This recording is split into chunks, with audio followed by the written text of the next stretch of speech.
All right, we are live once again. Thanks everybody out there for helping to support us and participating. I think that's the best way to support, right? Um, and I'll just kick it off. Looking for work.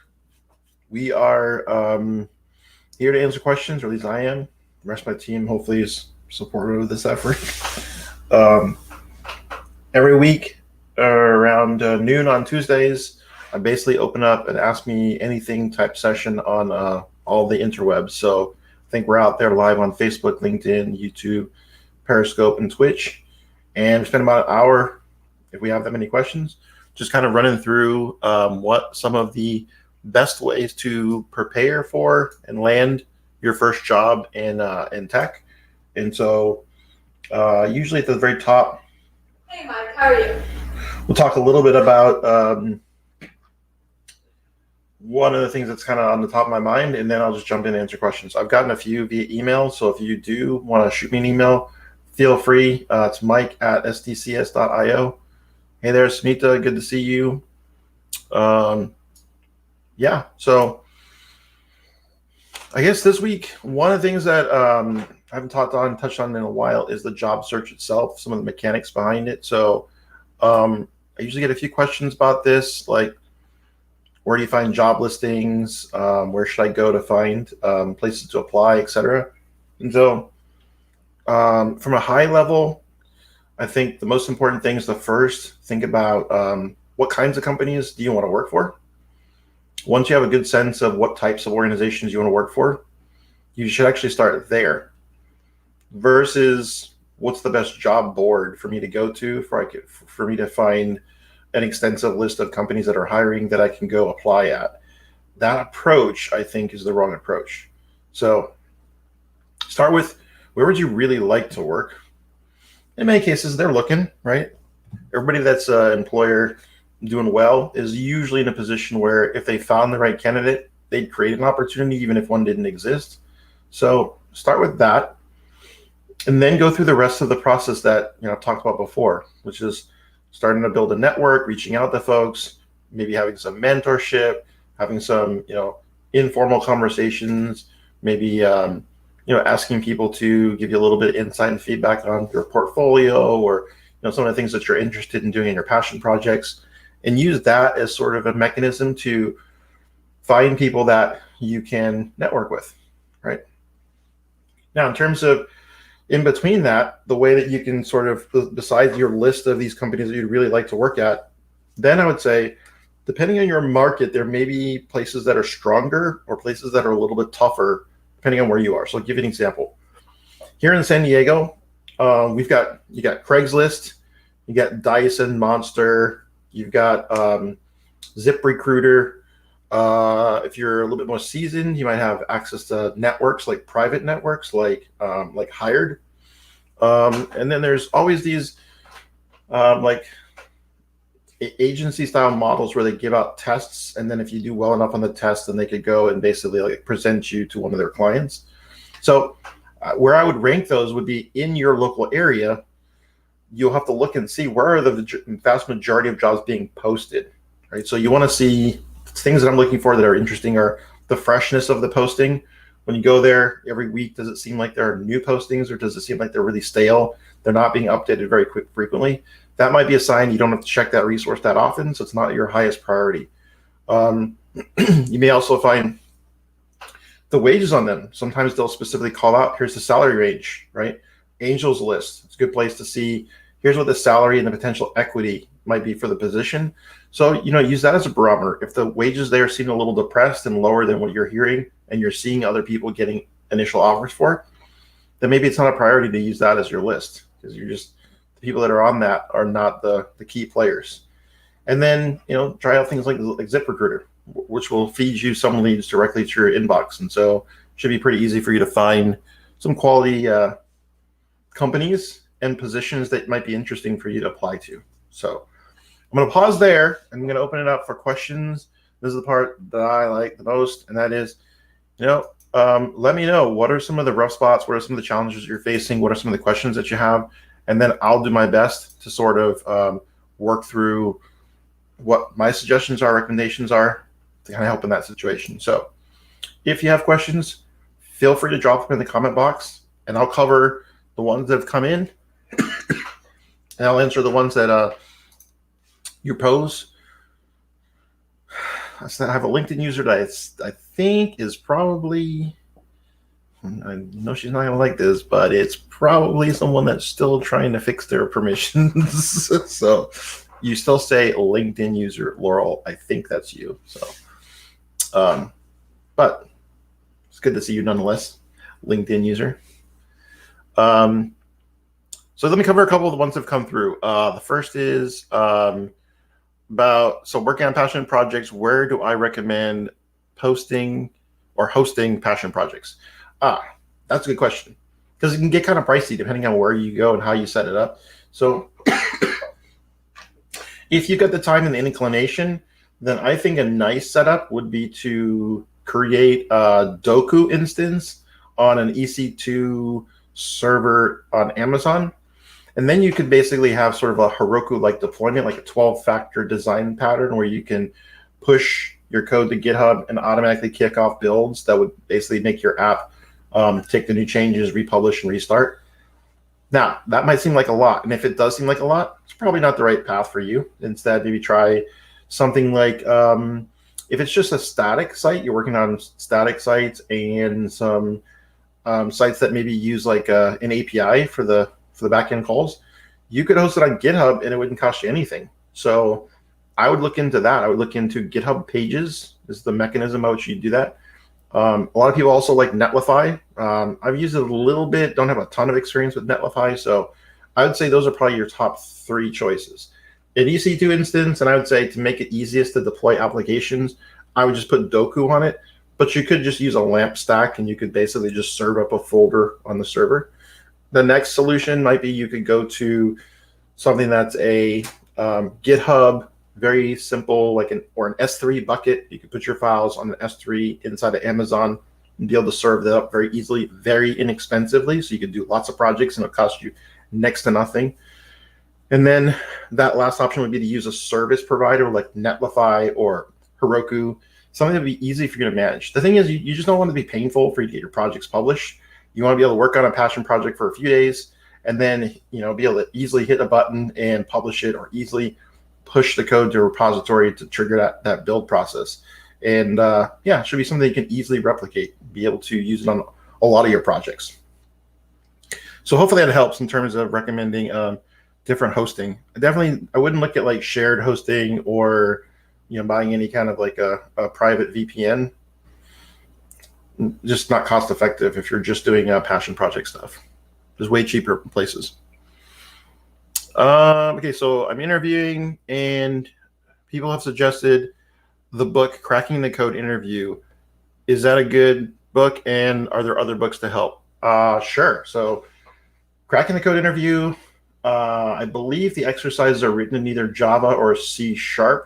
So if that's not the language that that's not the first language that you learned and you're not super great at those, I would say, I believe there is a version of that book that they've done in JavaScript. So I'd look for a JavaScript version of it, or you can just do all the coding exercises in JavaScript, right? And then maybe, find a seasoned person if you need someone to review the code and take a look at what you've built. But they have a really good section. The process that they use to coach you through the technical interview, I think it's pretty solid strategy. In fact, it's one of the ones I had never read the book before, but one of the mechanisms that I actually used to teach people. It's a very similar process. I use all of the major steps that they recommend in the book when I suggest to folks how you should go about answering questions during a coding interview. So I would highly recommend it.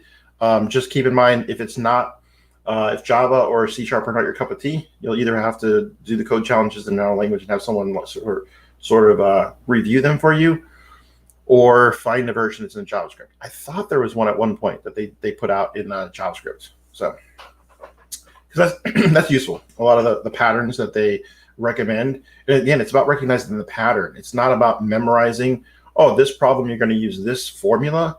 Instead, it's recognizing a few overarching patterns, right? Like the singleton pattern, right? Or dependency injection. You want to kind of know and be able to understand what those are. Okay. How do I know when I'm ready to look for a job? I've been self-teaching for a while and just not super confident. All right, fair enough. So first and foremost, you're probably not going to ever feel super comfortable because many of us suffer from the imposter syndrome. So that usually lingers for a while. That's not something that you usually resolve quickly. So be prepared to feel uncomfortable for a really long time. So you need to get comfortable feeling uncomfortable. That should not be your barometer by which you measure if you're ready to go interview for jobs. Instead, you should come up with a tangible list of what you think would be required when you look at some of the entry-level roles. Look at what they're requiring you to do. They might say, should know semantic HTML, should be familiar with JavaScript, should be familiar with APIs, and maybe persistent getting data and saving data. If it's a beginner entry-level job. Okay, so now how do you take that and internalize, do I have the skills to do that? Sit down in front of an empty editor, and how much of that can you do without Googling anything? At first, probably none of it. First, you can be like, HTML, I mean, I know HTML, but I can't really write it from scratch. Okay, practice. Get yourself to a point where you can write sort of what I would consider the boilerplate code of a web page. What does the opening tag need to be? What needs to be in your header or the head? What needs to be in the body? Where should the JavaScript go? And how could you, let's say, apply a style sheet? And if you can do that, just handwritten, without Googling anything, without copying existing and then changing some of the parts out, if you can do that, awesome. You got the HTML part down. So you need to practice that in an empty editor until you know it cold. Then with the JavaScript, okay, can you do some of the most fundamental, let's say, making a request via making an asynchronous request and loading some data in, right? So that you should again be able to do that from scratch, empty editor. And I'd say you can use the fetch library. That way it's not terribly difficult. So the fetch API is in modern like ES6. So if you're writing modern JavaScript for a modern browser like Chrome, I think it's fine to use that. I'm not going to say you have to use the to roll your own AJAX call, right? Using the vanilla JavaScript, it takes about 4 or 5 lines of code instead of using the one fetch with a promise, right? So that said, if you can do those tasks, and if you could, for example, in your CSS, do some foundational CSS, could you, with floats, take the screen and be able to put 2 blocks side by side? And then would you be able to do that with like Flexbox? And would you be prepared to explain to someone the use case for Flexbox and CSS Grid? Right, so they might ask you, well, okay, so could you do that using Grid? And if so, like, what would be the advantage of using Grid and or Flexbox? Could you use them both? Be prepared for those kinds of questions. And if you can comfortably answer those questions, then I think you're ready for a beginner, start applying for beginner entry-level jobs. Because I feel like those would be skills that we're going to ask for as an entry-level software engineer. And those are things you should be comfortable doing. And if you're not, then just work on those skills. Work on the basic fundamental, the blocking and tackling of HTML, CSS, and JavaScript from scratch. It'll be super painful at first. It would be like me learning to play the drums over the last month or so. You're gonna sound terrible. But if you work on it consistently every single day, even if it's just 5 or 10 minutes a day of handwriting code with no Google Assist, completely on your own, no autopilot, gotta do it all yourself, you will very quickly build up the skills that you need. So hopefully that answers that question. Now, I haven't got any other questions or any other comments, so I'm feeling like today is going to be kind of short. If you have a question, feel free to drop it in the comment box. I'll hang out here for a little while and answer any additional questions. But if we don't get any others, I'll peace out. I'm going to eat lunch. I think we're doing a little Chinese food, a little egg foo young. So any other questions? feel like short weeks got everybody on holiday. You gotta stay heads down. You want to get a job in 2021. All right, going once, going twice. Hey, Daniel. Oh man, I gotta get you your book. I got them. They're here. They're sitting right behind me. In fact, I put them on my machine so I would remember, but then I took them off the machine. So I got them here. These are 2 books I'm gonna mail out to Daniel. I super apologize. I've been super busy, but I will mail these out to you today because I gotta go drop some of that off at the bank. So I'll shoot them out. What else? Beyond the wave. Any other questions? Comments, concerns? All right. I'm going to say peace out for this week. Oh, we got a quick question. Maybe not quick, but one came in. Do you think the market has been affected with COVID? Most certainly. So I'd say that's the understatement of the lifetime. Yes, it's been affected. But I would say only marginally for beginners, because if you're an early career developer, it was already an uphill climb, right? It was already tough. It was already challenging. But those organizations that wanted to afford opportunities to developers, I think they're still going to be there. And so I don't think there's a significant difference from a entry level, the folks that are usually looking for entry level developers, maybe a smaller, scrappier startup organizations. They usually maybe they're figured out how to pivot or they're out of business by now. So I think we're in good shape in terms of the impact that it has had so far in the marketplace. I think we're in a much better place now than we were in March of last year. So I think we're doing okay. I wouldn't worry too much about the effects of COVID. If you're just now entering the marketplace, I think this year is going to be a banner year. It's going to be, I think, huge hiring as soon as we get this COVID thing under control, which I feel like we're hopefully right around the corner of. Daniel says, where would you start network when moving into a new area? Well, I'm sad to hear that you might be leaving us in San Diego. So that's a bummer. But I'd say the same approach applies. If I was to go into a new market, first thing I would want to do once I get kind of settled in is figure out where are the meetups. At this point, they're probably all virtual.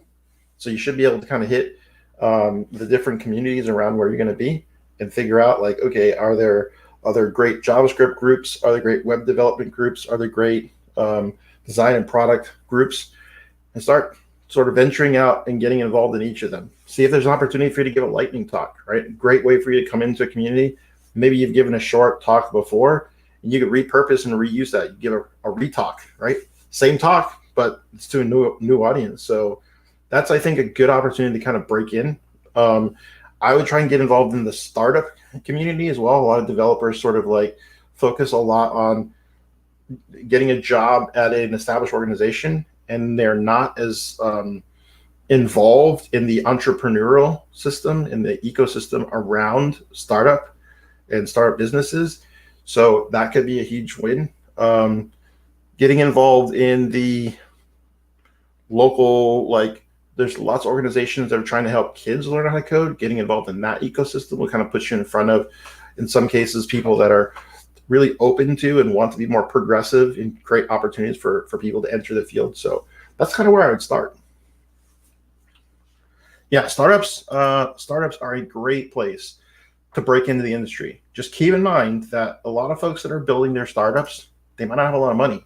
And so they're almost always looking for technical co-founders, which I don't think is a good thing for a junior or brand new person. I don't think it's a good fit for you to jump on and try and work only for sweat equity, involve yourself in an organization that's not as mature as if I were a senior engineer and I had more experience to evaluate the impact that I could have as a developer.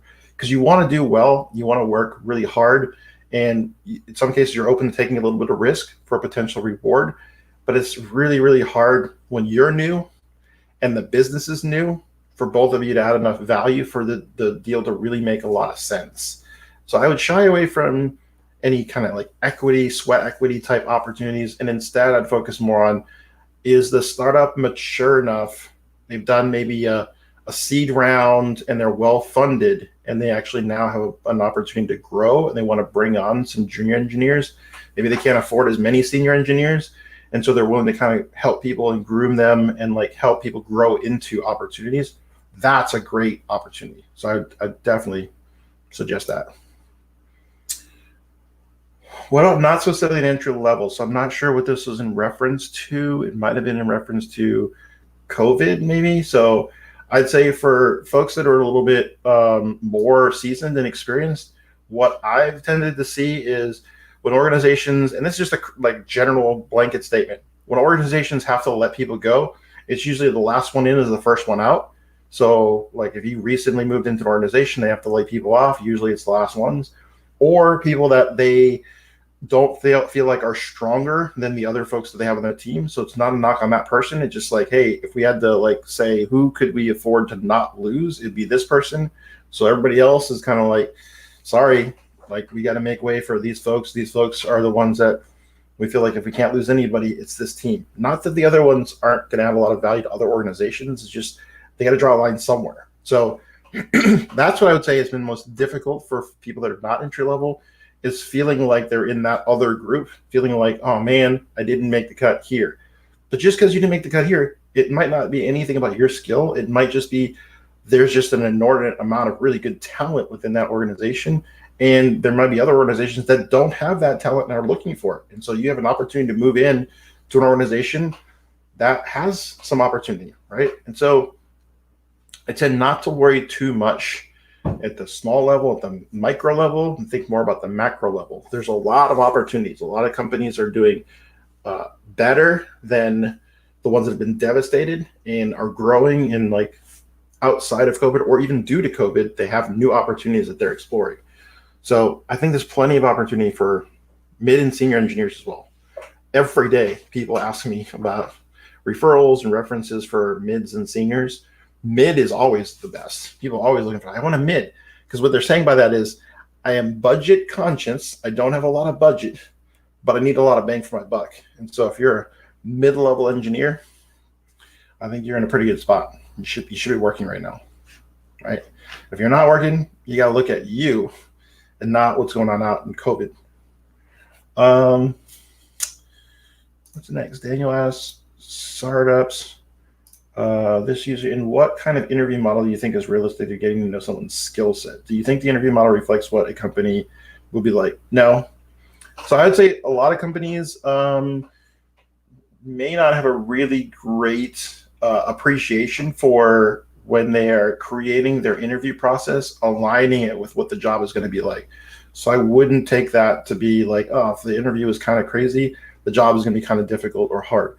Sometimes the interview is like completely different, and they do it as sort of a weeder, and they're trying to weed people out. They get a lot of people that apply for the role, and they're just trying to like narrow it down. And then when you get on the job, it's like, oh, this is way easier than the interview process. It just happens that way sometimes. So I wouldn't worry too much about it being reflective of what your day-to-day work is going to look like or the types of things you're going to deal with on a day-to-day basis. They could be completely different. It's not realistic. So if you're asking about as an interviewer, what would I be looking at? A whole different like set series. And just at a high level, I'll give you a really quick like framework that I use. The first is I'm looking to see, do they have the skills to work in a highly collaborative environment? Because usually the companies that I'm in, we require a lot of collaboration. So I want to determine behaviorally, do they seem like they're going to be able to come in and work well with other people, communicate effectively with other people, get a high volume of work done. Then I'll try and figure out how self-aware they are with their skill set.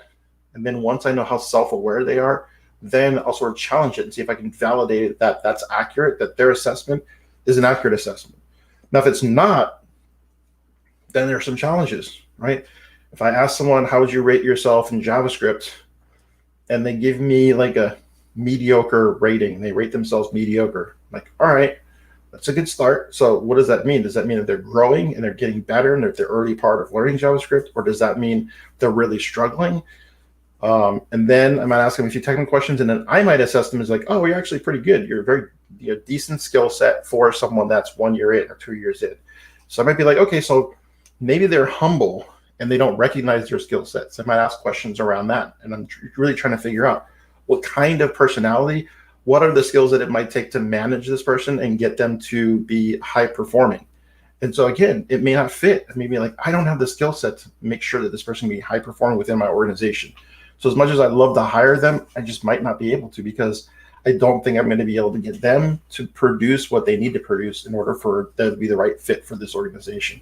So it's really tough to say, how do you get to know someone's skill set? Because it's really specific to the job and the environment and the company, and those questions are going to drive your interview model. For some, it might be a highly technical role, and so they might have to ask far more technical questions and deeply assess whether or not the person has the knowledge required for the particular role, but not generally for entry-level roles. For entry-level roles, the model is really about assessing what is the person's like learning agility, how quickly do they learn new skills, not just how quickly do they say they learn new skills. I once had someone who was a terrible student say that they were autodidactic. That means they learn well on their own. And I was like, no, you don't. That's a bad self-assessment. So it just depends. This is the best answer to that question.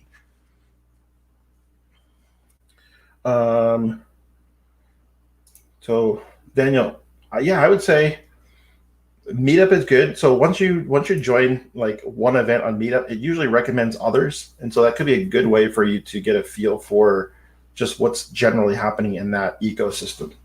So, but I don't prescribe it as the only tool.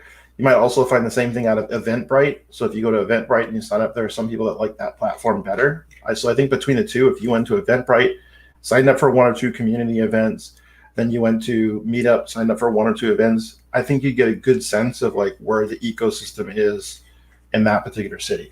Now, I could be completely off base, because in other cities, they could be a couple other sites are more popular. But I think you'll get a sense of that. Each city, I think you'll get a sense of like what are the platforms that the people kind of use and congregate around.